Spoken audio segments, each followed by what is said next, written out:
Hello, everyone, and welcome to the May 11th, 2026 IndiView Weekly Market Update. I'm Jeremy Bryan, and this is powered by IndiWealth.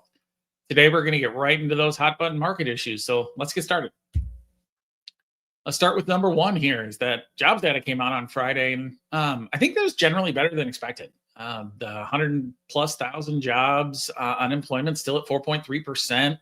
So the data in and of itself shows real resiliency in the job market. Even if we're under the threat of artificial intelligence replacing jobs, we're hearing more about layoffs.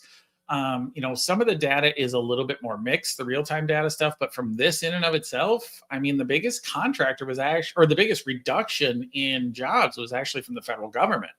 So it does seem that the private sector is still pretty resilient in the job growth. I mean, this isn't what I would call robust growth. I mean, we were averaging 200,000 plus a few years ago. Now seeing 115 is better than expected. I wouldn't call that terribly robust. And the other thing you're seeing that isn't terribly robust is that wage growth continues to decelerate here a little bit. That can be a little concerning, especially when I'll talk about here CPI next, but especially when inflation is rising, if wages aren't catching up and growing as fast and people aren't rotating jobs because they can get higher and higher wages, that can be a little bit of stagnation, but I think that's a smaller nitpick in the overall broader assessment is that things aren't getting materially worse right now in the environment, in the overall job environment, and an unemployment rate of 4.3% is still well below long-term averages. So from a jobs perspective, I think we're okay. Number two, CPI, so the Consumer Price Index comes out on Tuesday. That is going to tell us some inflation data, both headline and core. Remember, headline includes energy and food, core does not. So you'll hear two different numbers. Headline probably will accelerate further, or both are expected to go up, not go down, which is what people want it to do right now. Gas prices are going to be the predominant driver, especially of headline rising inflation. And that number is expected to accelerate quite a bit into the mid threes. So that is not great. Let's see where it ends up. Let's see where the number actually ends up before we have a real discussion about, are we accelerating inflation precipitously? I would say, especially again, from energy prices, you're all going to the pump. You all see this. So this isn't new news to you all. You're all seeing what's happening with regard to gas prices and how that can affect what else you want to do with your money. So, I've heard a lot of economists talk that that's a smaller and smaller component. I believe that absolutely. I think that's actually accurate.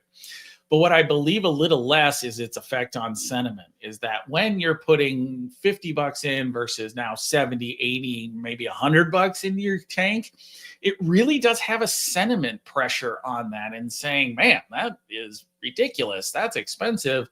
Maybe I can't do this, this, and this, or maybe I should spend less on this, and this, those kinds of things. Businesses feel the same thing, right? Is how much can they pass that through knowing they feel it's quote unquote temporary, even though we don't know how long it's going to be around. How much can they be comfortable passing through? How much are they going to eat from their own margin perspective? So just a lot of questions to answer when it comes to gasoline prices. And we'll know a little bit more on Tuesday what that actual number looks like. But I think just from a sentiment perspective, again, we're at all-time lows in the consumer sentiment perspectives. And I think that's a big reason why is, that feeling of things just getting more and more expensive continually is just really a beat down on your sentiment approach.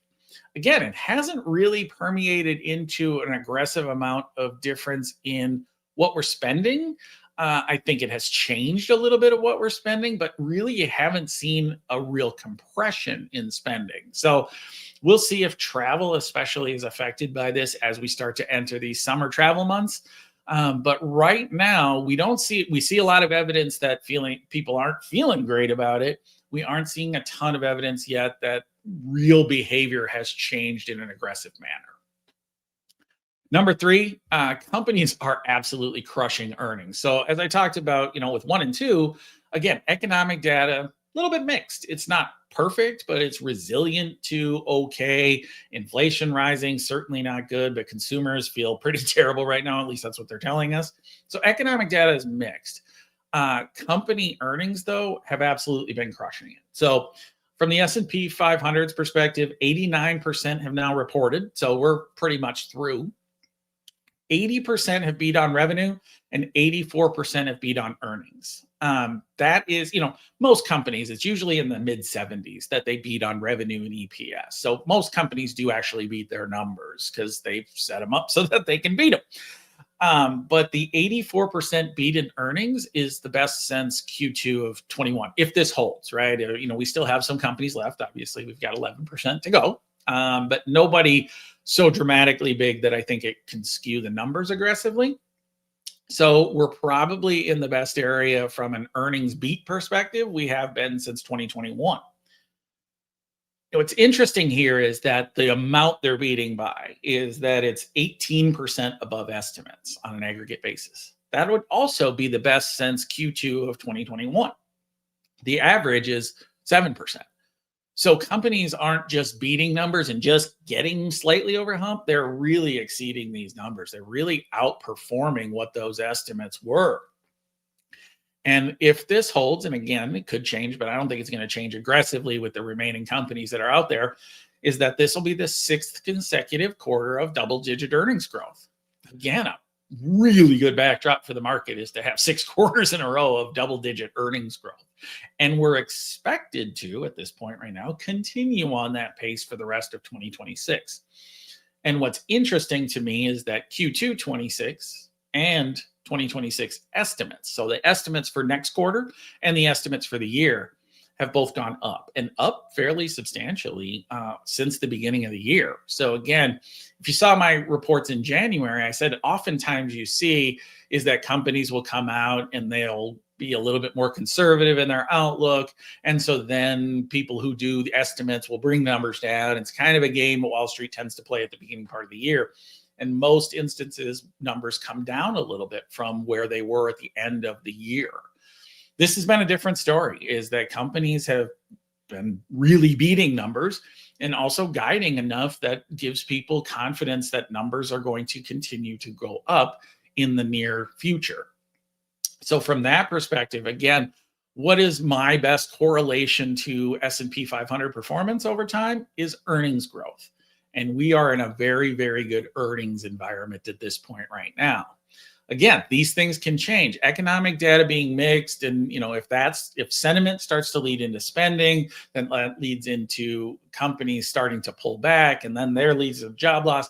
These things can turn quickly, right? Is that these differences that we're getting very robust earnings under a more mixed economic component can happen from time to time, but they usually tend to correlate.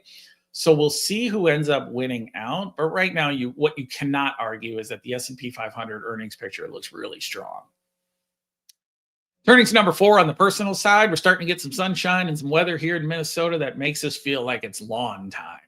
I'm a homeowner. I have a lawn. I have never been one to really pay a terrible amount of attention to it. I mow it, I water it, and I kind of let it do its thing after that.